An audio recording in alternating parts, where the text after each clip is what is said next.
wisdom rooted in their rich culture, ancient civilization, history, and resilience to address all the challenges confronting them.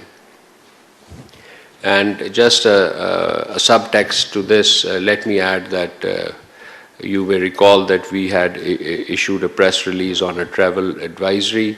So we would reiterate that our citizens who are considering to travel their plans may consider so with keeping in mind that advisory and extreme caution to ensure their safety, security.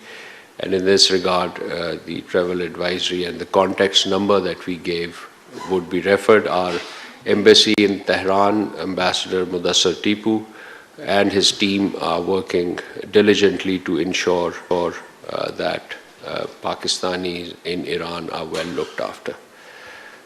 Thank you.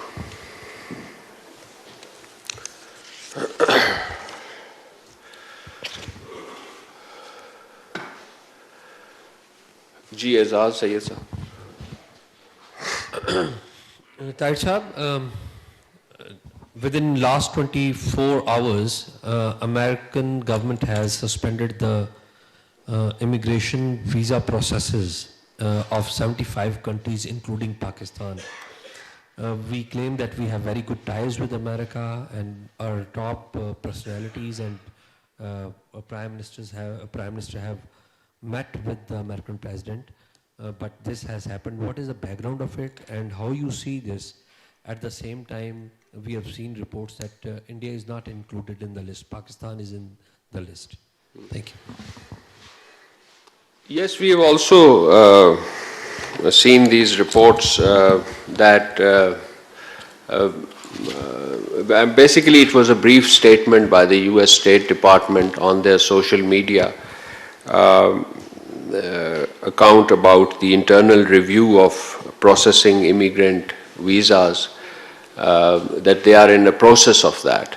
So we are in touch with the US authorities to ascertain further details. This is an evolving news that we are following. We understand that this is an internal ongoing process of review of US immigration policies and system, and hope that the routine processing of immigrant visa will resume soon.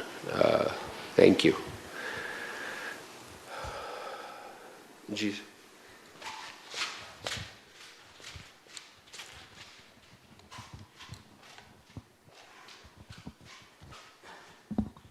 Thank you, sir. This is Hussain Raza from Pakistan Television. Sir, how does Pakistan view a conviction of Asia Andrabi Sahiba and her associates by a Delhi court in Sham trials? Yes, we have seen this news about the conviction. We strongly condemn the conviction of prominent Kashmiri political leaders, political activist Sayyida Asia Andrabi Sahiba, along with her two associates, Fahmida Sufi Sahiba and Nahida Nasreen Sahiba. This was by a Delhi court in yet another fabricated case and after sham trials. This conviction underscores the continued misuse of draconian laws to silence legitimate political voices in the Indian illegally occupied Jammu and Kashmir. Asia Andrabi Sahiba has spent several years in incarceration for peacefully advocating the fundamental rights and freedom of the Kashmiri people. Her conviction reflects a broader pattern of reprisals, intimidation and coercion faced by the genuine Kashmiri leadership. Similarly, the conviction of Fahmida Sufi Sahiba and Nahida Nasreen Sahiba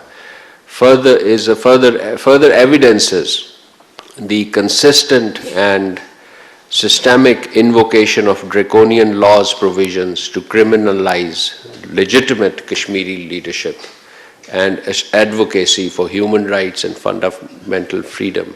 And the manifest object of this persecution is the entrenching and perpetuation of Indian illegal occupation of Jammu and Kashmir. The targeting of Kashmiri women leaders is particularly deplorable, as they have endured prolonged detention for peaceful political expression. So 8 years imprisonment, Asiya Andrabi Sahiba has languished more than 8 years in prison. So this treatment serves as a stark reminder of the suffering of the population subjected to systemic repression while asserting their inalienable right to self-determination. Pakistan remains steadfast in its diplomatic, political and moral support for the Kashmiri people and their just struggle for the realization of their inalienable right to self-determination as enshrined in numerous United Nations resolutions. Yes, thank you. Ji, Anas. Thank you so much, spokesperson. A couple of questions. Firstly, the Indian Army Chief has recently made a public statement that appears to escalate the rhetoric and reinforce a confrontational posture towards Pakistan. How does the Foreign Office or Pakistan view these remarks in context of regional stability? And does Pakistan see them as a mere political tool or a reflection of India's actual military intent? That's number one. Number two, we've recently seen that engagements with Myanmar, you've mentioned that in your opening statement as well. This is a new set of engagement that Pakistan and Myanmar are holding because there had not been any contact at ministerial level for about 2 years. When you say that emphasis has been on conflict resolution in the region, can you please elaborate that, and should this engagement in Myanmar be seen in context of the second phase of the elections held there very recently? Thank you. On your first question, Pakistan, of course, strongly rejects the baseless allegation by Indian Army Chief regarding the presence of so-called terrorist camps. Our unparalleled sacrifices in blood and treasure for combating terrorism are internationally acknowledged, recognized, and we continue to contribute to peace not only in the region and beyond. The continued, I should say, cliched and habitual and somewhat delusional